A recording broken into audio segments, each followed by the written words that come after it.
Bowling alley destroys my bowling ball, so I take the owner's $200 ball to get even. Here's what happened. Subscribe to Am I the Jerk on YouTube and hit the bell for notifications.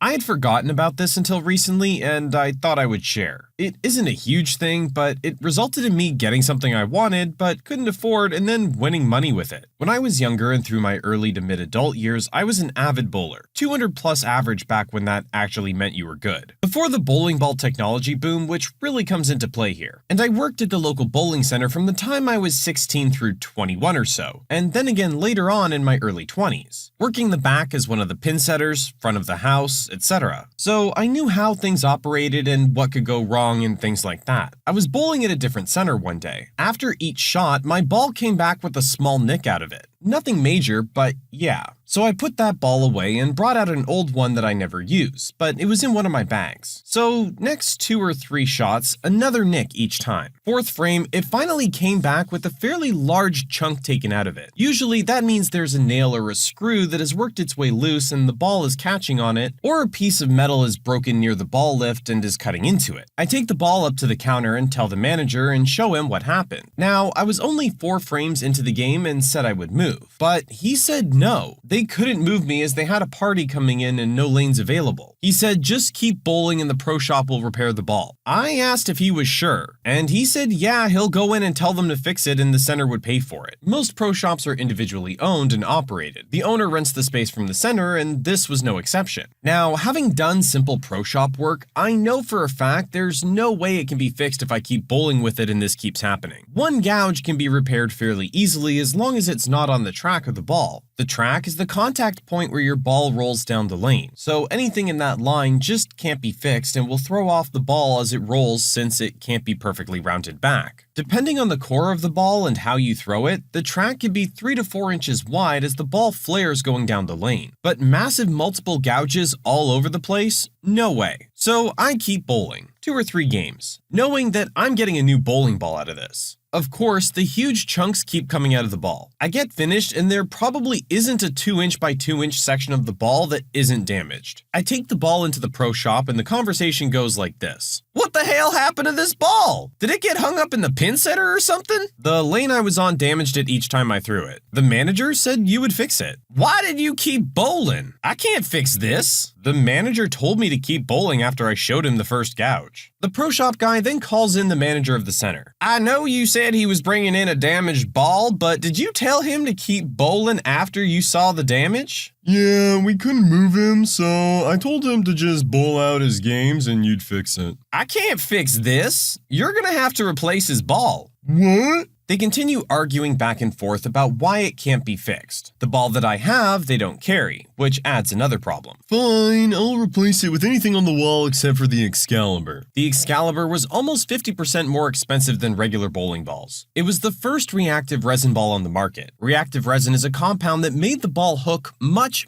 more than a traditional urethane ball. It revolutionized the game, and ruined it according to some, since it allowed average and below average bowlers to suddenly improve drastically due to not having to be anywhere near as accurate, and took a lot of the skill out of the game. But I digress. So I can pick any ball other than the Excalibur and you'll pay for it, drilling and all. Yeah. Okay, thanks. The manager then leaves. Can I have store credit for that ball on the wall, but then apply it to the Excalibur and I'll pay the difference? Sure, we can do that. He then proceeds to measure my hand and drill the ball, and I pay like $40 for what would have been a $150 to $200 ball that I definitely couldn't have afforded at the time. I bowled my second ever 300 game with it less than a month later, and won 2 center tournaments with it and a bunch of high game pot money during league play. That ball paid for itself 10 times over in the first 2 months. Turns out the manager being an ignorant jerk paid off for me.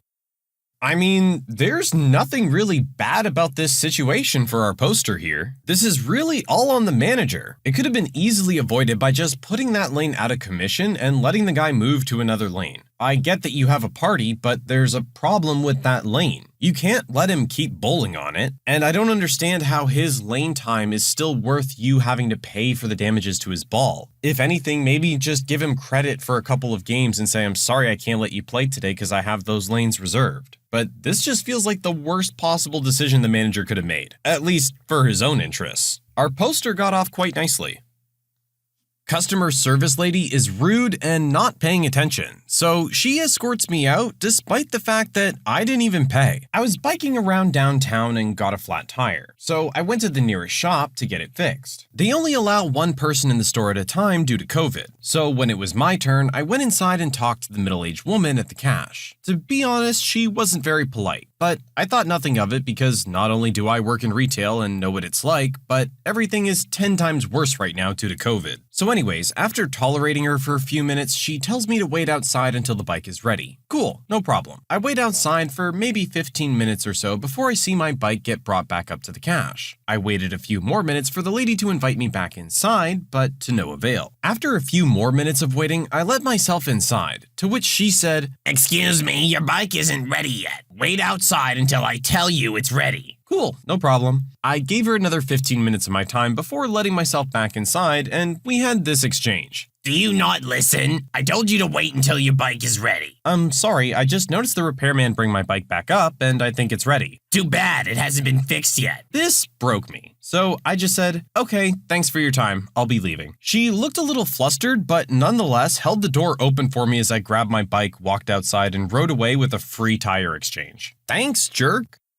I don't know, maybe this lady was just having a bad day, being rude for no real reason and then just not paying attention to what's going on around her on her job. Either way, worked out nicely for our poster here. So far, we just seem to have a trend of good customer service.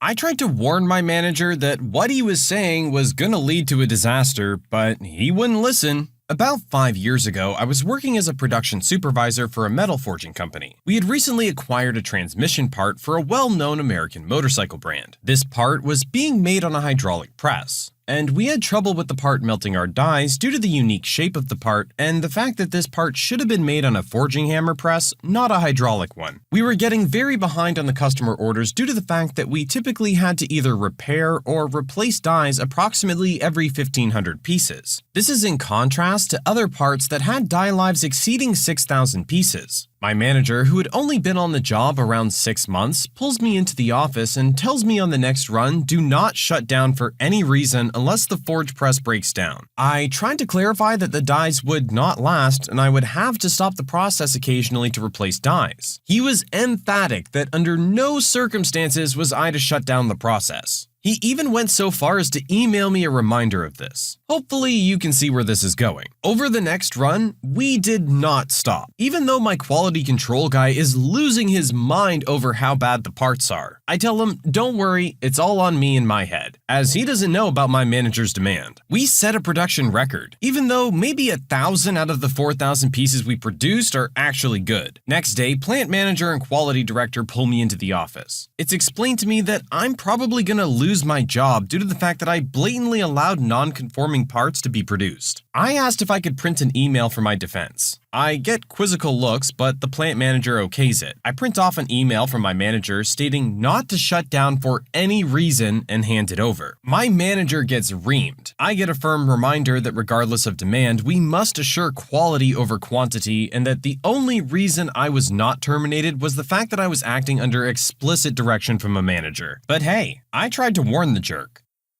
The one thing that stands out to me is that as the low-level floor worker, you were immediately threatened to lose your job, and the manager just gets chewed out? He's the manager. He's the one that's supposed to know better. You would think if anyone would be losing their job over this, it would be the manager, because it happened on his watch and he okayed this. But anyways, in this case, our original poster just did what they were asked. Can't hold someone at fault for doing what they're told by their superior.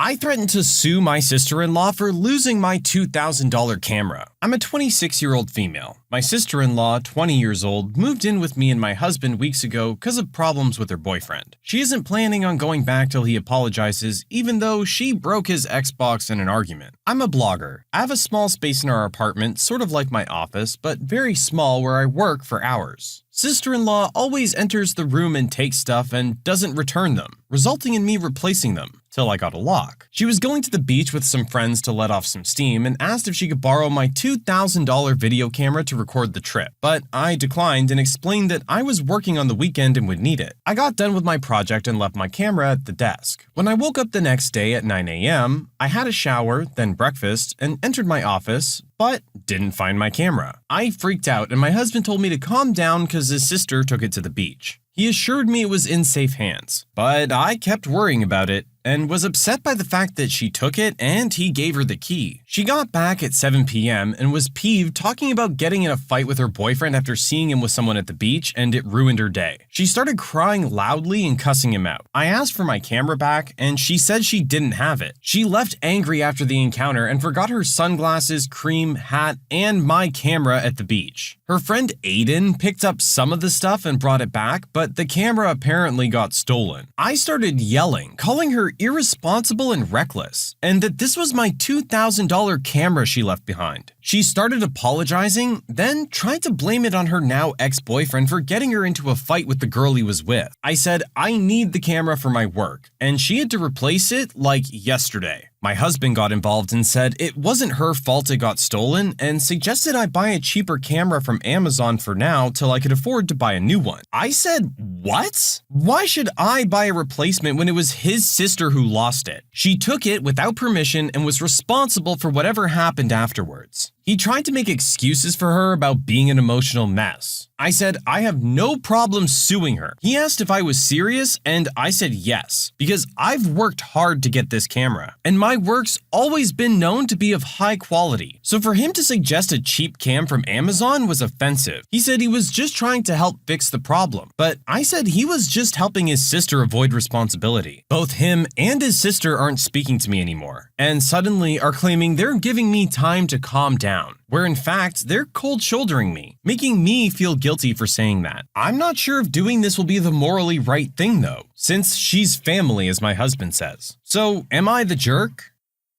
I would like to have some sympathy for the sister-in-law here, but honestly, I'm having a hard time. She sounds like a little bit of a drama queen, and the fact that she asked for the camera, you said no, and then she took it anyway and lost it, she should feel responsible for it. Now, going and suing her for it, I don't know. That's a very serious step, and as your husband points out, she is family. But I totally get where the instinct is coming from. I think the question you really need to ask yourself is $2,000 really worth all the trouble this is going to cause? I do think your husband should be supporting you more here though, and understanding that yes, your sister might not be in a great place, but she still needs to be responsible.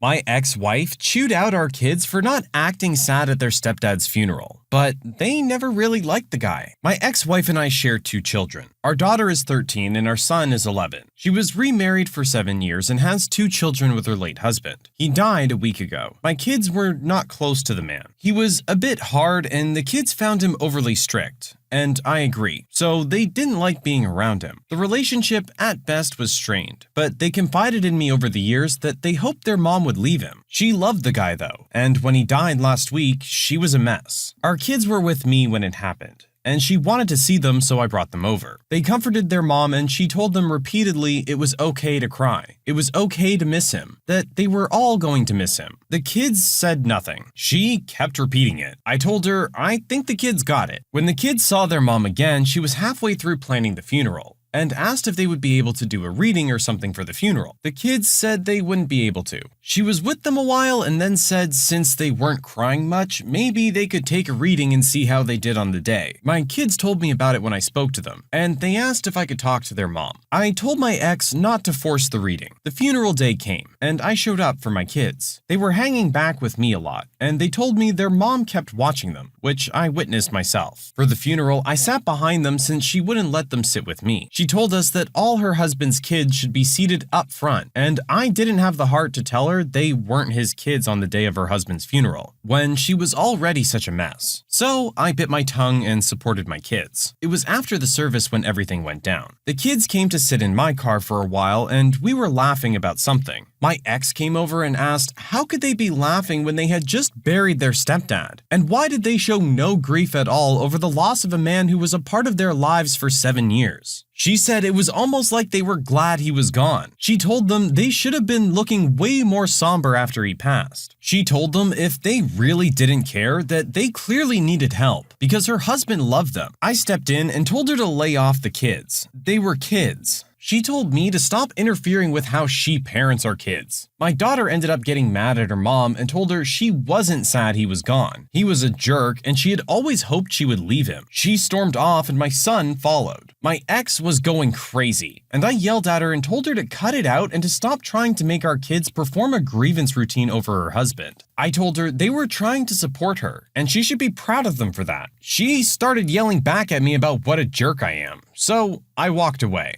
Am I the jerk?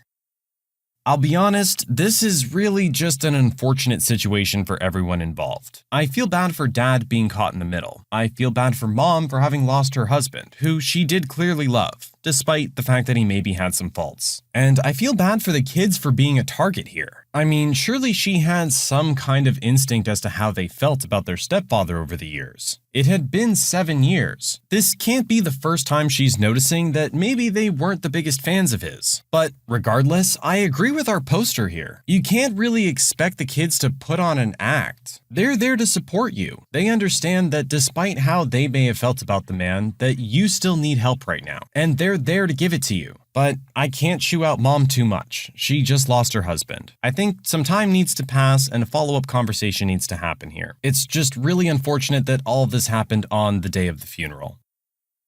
My wife took down our special anniversary painting so she could put up her sister's basic drawing. My wife of 5 years is a huge fan of Calvin and Hobbes. She has been since she was a teenager, and she's 43 now. She and I have had a lot of issues in the past, because she, in the past, before marriage while we were dating, would always prioritize her family, siblings and parents, instead of our relationship. Fast forward a lot of counseling, time, and miles, and here we are. For our anniversary, I bought her a special one-of-a-kind original painting that we kept hung in our bedroom. It's special because it's symbolic of each of us waiting for the time and place that we found each other. We found each other later in life, 36 and 31. Fast forward to tonight. I walk upstairs and see that our painting is laying on one of our dressers, and hung in its place is one of her sister's paintings. She had apparently painted this piece recently so that it could hang in the bedroom of our 10-month-old. A little bit of context, we have 2 kids, a 2.5-year-old and a 10-month-old. My wife had a previous Calvin and Hobbes painting that her sister did, and it hangs in our 2.5-year-old's room, despite me voicing my disapproval. After confronting my wife, she said that she wanted to treat the boys the same, so her sister painted another pic for our youngest son. Am I the jerk for being mad that she took down our painting to display her sister's? My wife claims that she just wanted to remember her young years for a night, and that she was planning on putting the drawing in our son's room in the morning and our painting back up on the wall. I'm furious and told her that again she's picking her family over me. Out of all the possible places to hang this piece, she took down a sentimental piece? WTF? Am I overreacting here?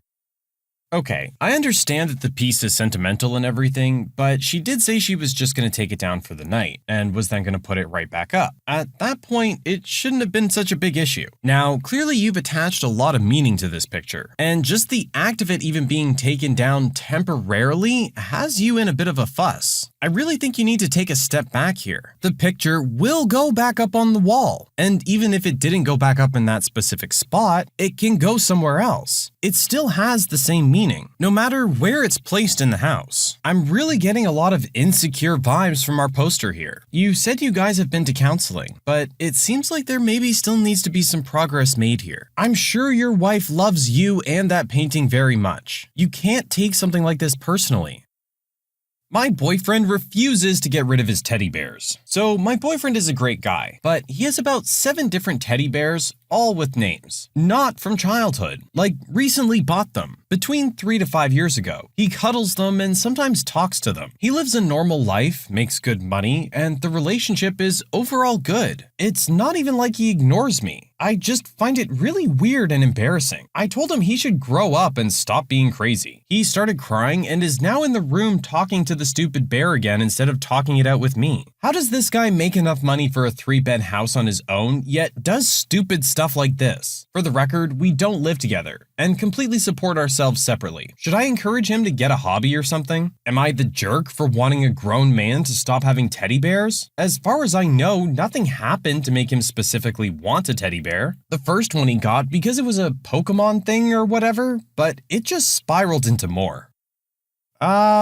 Okay, this one's a little weird. It kind of sounds like maybe this guy just has them as an outlet. Like maybe this is how he gets his feelings out without having to talk to real people. Almost like a journal. Now, I will say it does seem a little weird that he got so upset so quickly when it was brought up, and that he instead chose to go talk to the bears instead of you. But again, maybe this is just how he's coping with his emotions. Who cares if that's how he needs to let stuff out? There are people that do a lot worse than that to blow off steam. Be thankful he doesn't have a drinking problem or something. When you subscribe, make sure to hit the bell to turn on notifications. Put the playlist on in the background to finish listening to all the stories, links in the description. And if you like Am I the Jerk, give Am I the Genius a shot, links in the description as well. Either way, thanks a lot for watching, and we'll see you guys next time.